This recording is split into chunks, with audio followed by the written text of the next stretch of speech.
Forward है कि घी ज्यादा खाएंगे पित्त आपका हमेशा सम रहेगा। और ज्यादा घी खाने का जो समय है वो बारिश के दिनों में और ये जो गर्मी के दिन होते हैं ना, उस समय घी ज्यादा खाइए ताकि पित्त को कंट्रोल करके रखे। और वात के लिए मैं पहले ही बता चुका हूँ शुद्ध पित्त। अभी ये जितनी बात है आप सोचो कितनी सरल है। बस हमें अपनी जीवन शैली में थोड़ा बदलाव करना है। जीवन शैली में बदलाव से पहले मन में संकल्प लेना है कि जी हम तो ऐसे ही चलेंगे, दुनिया जिधर जाए जाए हमें उससे मतलब नहीं, हम तो ऐसे चलेंगे। तो ये तीन चीजें अगर आपने देख ली तो बहुत अच्छा है।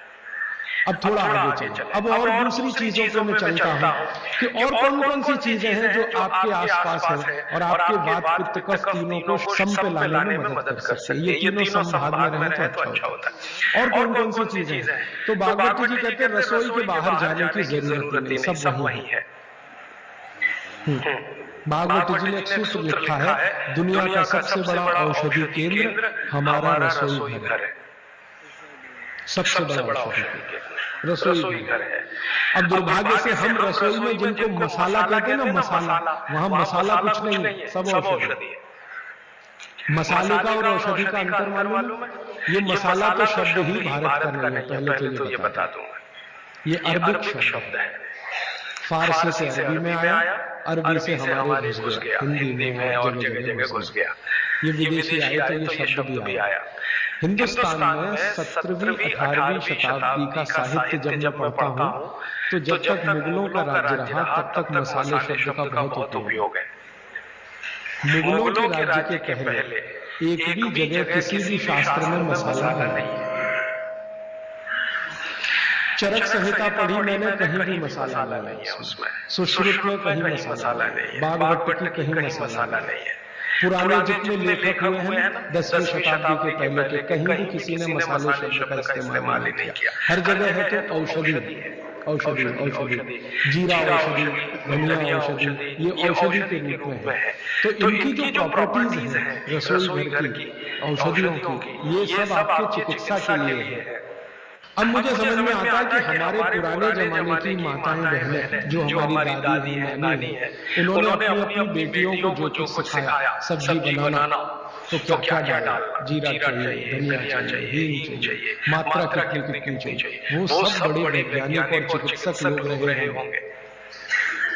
क्योंकि रोज हमारे शरीर में वात पित्त कफ की स्थिति सम और असम होती रहती है। आप जानते हैं सुबह जो है ना वात ज्यादा होता है शरीर, सुबह दोपहर को पित्त ज्यादा होता है, शाम को कफ ज्यादा होता है। तो ये पूरे 24 घंटे में ऊपर नीचे होता रहता है।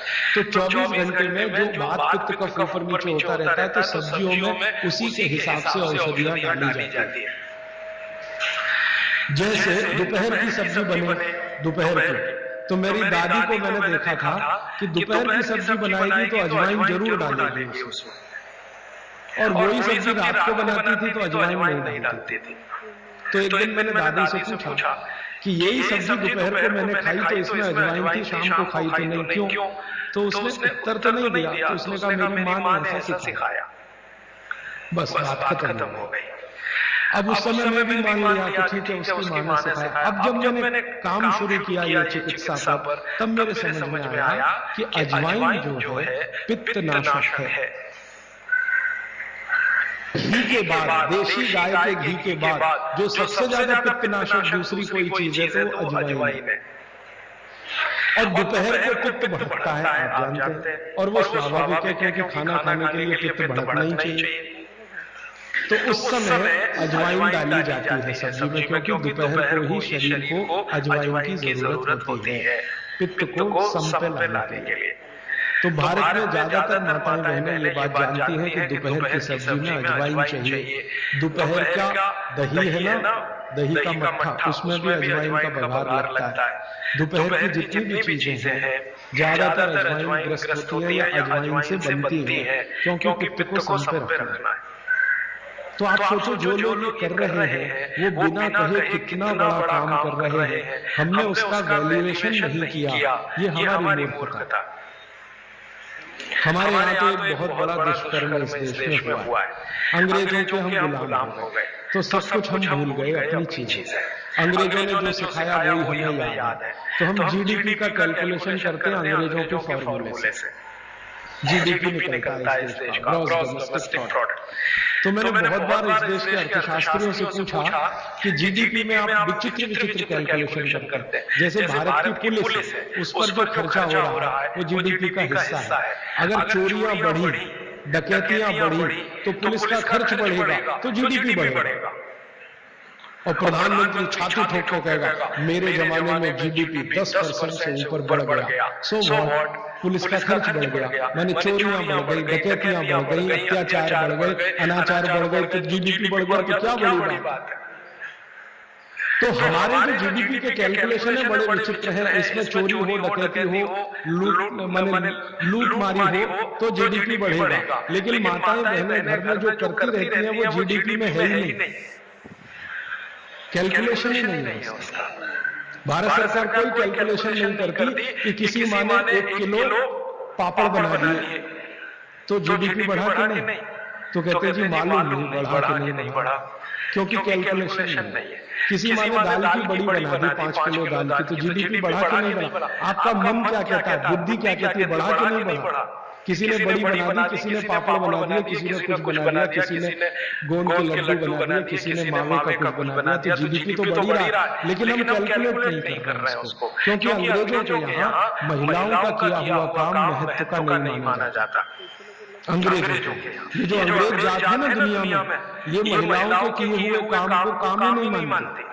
आपको मालूम है 2000 साल यूरोप में महिलाओं को पुरुषों से हमेशा कम वेतन मिलता रहा, और आज भी है कई देशों। वो मानते ही नहीं कि इनका कोई काम है। क्यों? वो महिलाओं में आत्मा नहीं मानते। हाँ, यूरोप का सबसे बड़ा दार्शनिक है प्लेटो, वो कहता है कि स्त्रियों में आत्मा ही नहीं होती, आत्मा सिर्फ पुरुषों में होती। तो स्त्री जो करे वो बेकार है, पुरुष जो करे वही अच्छा है। तो उनके यहाँ से ये कैलकुलेशन हमारे यहाँ आ गया कि स्त्री कुछ भी करे तो काम ही का नहीं। तो अंग्रेजों का 200-250 साल जो राज चल गया उसमें हम सबके दिमाग खत्म हो गए, सोचना विचारना बंद हो गया, तो हमने भी वही मान लिया। मैं अब इसको बदलना चाहता हूँ और मैं ये समझना चाहता हूँ और समझाना चाहता हूँ कि स्त्रियां जो कर रही हैं वो किसी डॉक्टर से कम नहीं है।